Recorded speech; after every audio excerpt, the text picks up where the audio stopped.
This lesson is a supplemental Title I writing instruction for the MAISA Writing Units in the Common Core on the topic of generating ideas. Today's goals are to help students brainstorm and evaluate topics for their writing, whether it be informational writing, argumentative writing, literary writing, or narrative writing. We also want to make sure that students are able to focus on what those ideas might be. Therefore, when you're finished with this lessons, the students that you are working with should be able to develop ideas. They should have multiple skills and techniques for doing so. They should be able to narrow the focus of generating ideas for a specific writing genre. And you, as an educator, will have multiple ways that you can decide upon using with your students, dependent upon their abilities and their needs. The Common Core standard assessed by this unit is Writing 5, College and Career Readiness Anchor Standard. Develop and strengthen writing as needed by planning, revising, editing, rewriting, or trying a new approach.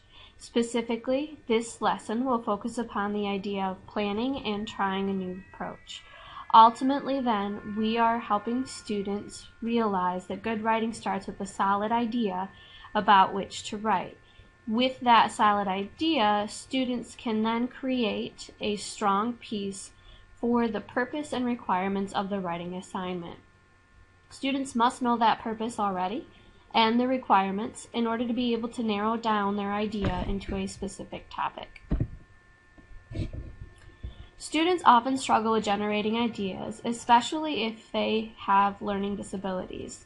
Writers with learning disabilities often have trouble selecting paper topics and generating ideas for development of those topics, according to Hamill. PBS in 2002 also put out a result of a study that showed that students who have attention deficit disorders or high order thinking levels issues often have difficulty generating ideas in writing.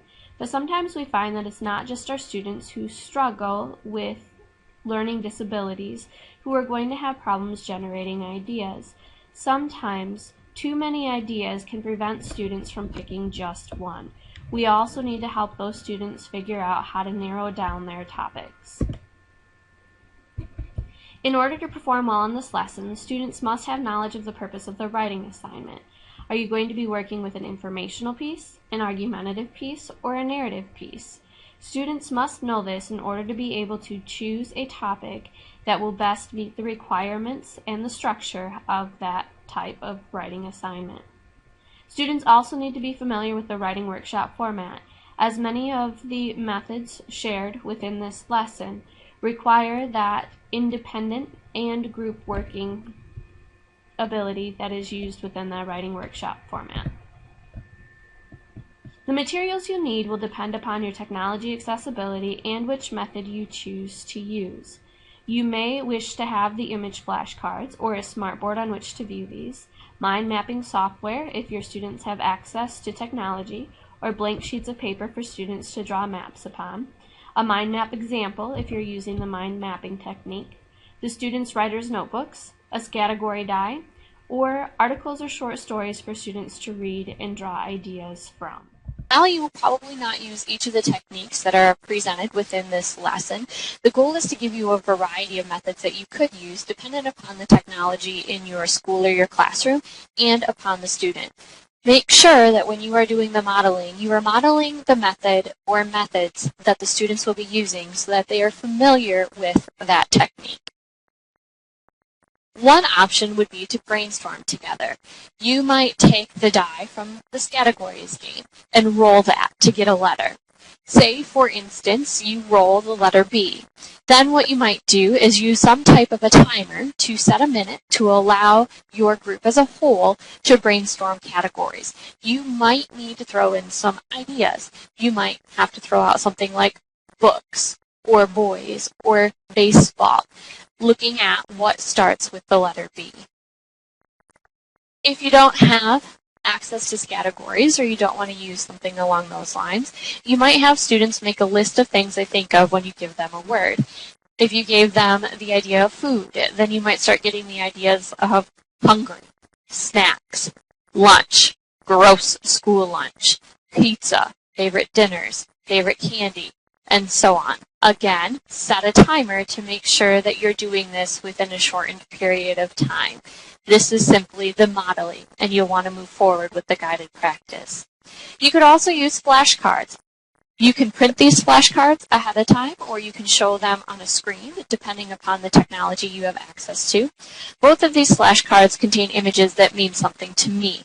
I like to try and show students a piece of me as an individual and also of my life. So the image on the left is of the new roller coaster at Cedar Point, the Gatekeeper, which I went on for the first time this summer. If I show this image, I might then ask my students, what does this image make you think of? And I might give them some ideas, a long line, a new roller coaster, excitement, fear of heights, and then move from there. Well, what questions could you consider? Why can a person with a fear of heights still ride a roller coaster? Are roller coasters safe? What makes roller coasters work? The image on the right is of my puppy last year. So the images might make students think of dogs, a favorite pet, a fear of dogs. And then you can move into some questions. Why are people afraid of dogs? Why is a dog considered a man's best friend? And so on. You can also use software to develop mind maps, which gives students a visual representation of what you're going through. One example of a software is with eDraw, which to be honest is a bit intimidating, but it is also extremely detailed. So here's an example that was started of saying, what do you care about? What is important to you? And then getting some listings. Here are some of the things I care about: food, reading, eating disorders, and social networking. And you can see how some of them already have some subtopics listed there for you, but would give you the opportunity then to say to students, all right, what might we put here under eating disorders, or what might we put here under social networking? Mindomo is an easier option for creating mind maps, and I like this software because it's something that your students will be able to use as well. So if you have the technology available for students to be able to create their own mind maps, I recommend using this method. As you can see, it may not be quite as detailed, but you can still make the map more detailed and continue to branch off from each of the sections. We cannot lose sight of the fact that Common Core asks our students to do a lot of reading in order to generate ideas. So what you should do as another method is find an article that will be understandable for the reading level and capabilities of your specific student or students. Read one of these articles together and talk about topics that are found within the article that could be written about. For instance, Kids Health offers some lower level articles on school lunches. If you want to move up a little bit with the reading level, you might look at the school lunch article from the New York Times. This is an example of the school lunch, one of the school lunch articles from Kids Health. One of the things I want to point your attention to is the fact that you have an option to listen. So if some of your students struggle with reading written word, you might allow them to listen to the text as well. This here is just the first paragraph and one of the pictures of the New York Times article, No Appetite for Good for You School Lunches, which is a bit of a higher reading level, so probably going to be an article that you will use with your Title I students in upper high school levels. Once you have modeled, you need to then give students time to work with that method.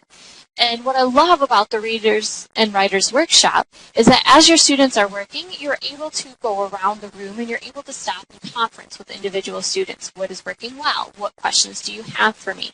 How does your map look if you're using the mind map? Or are you able to come up with some ideas and branch off from there based upon the method that you are using?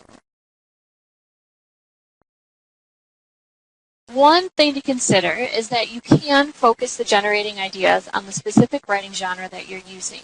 For instance, here you have two examples of mind maps for argumentative writing.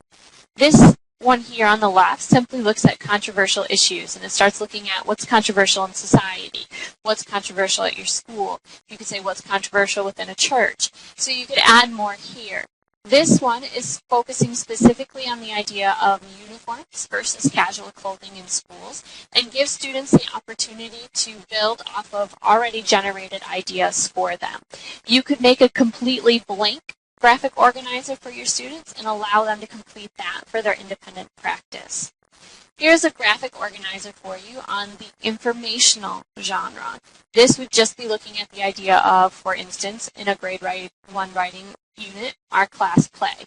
Here we have rehearsals, we have tryouts, we have a script, we have songs we have to work with, we have performances, and we have costumes. A literary essay adaptation would require you to use a short story, probably, unless you're looking at critiques, instead of articles, and then focus upon those literary elements. One short story that I enjoy using with my high school students is Sheila Mant, the Bass in the River, because it talks about that first love in your high school year, and also about the idea of how that might take priority over fishing. This is that very first paragraph, or actually the very first couple of sentences from the story. There was a summer in my life when the only creature that seemed lovelier to me than a largemouth bass was Sheila Mant. I was 14. And then you move on from here. You could also allow your students to watch a video production of this on YouTube. There are multiple ones available. I just highly recommend that you preview it before allowing your students to watch it on their own. You might also look at some plot maps that are already created for Sheila Mant, or the assignment there. So these are allowing you to look at how to create maps in a different way for those literary essays. Finally, once you've reviewed the guided practice and you know that your students are on the right track, you want to create an independent practice for them. Essentially, what they need to be able to do in this independent practice is show you that they can generate some ideas dependent upon the genre that you are going to be using or the larger category that you created. Multiple resources were consulted and tools used throughout this presentation, and here is the credit for that.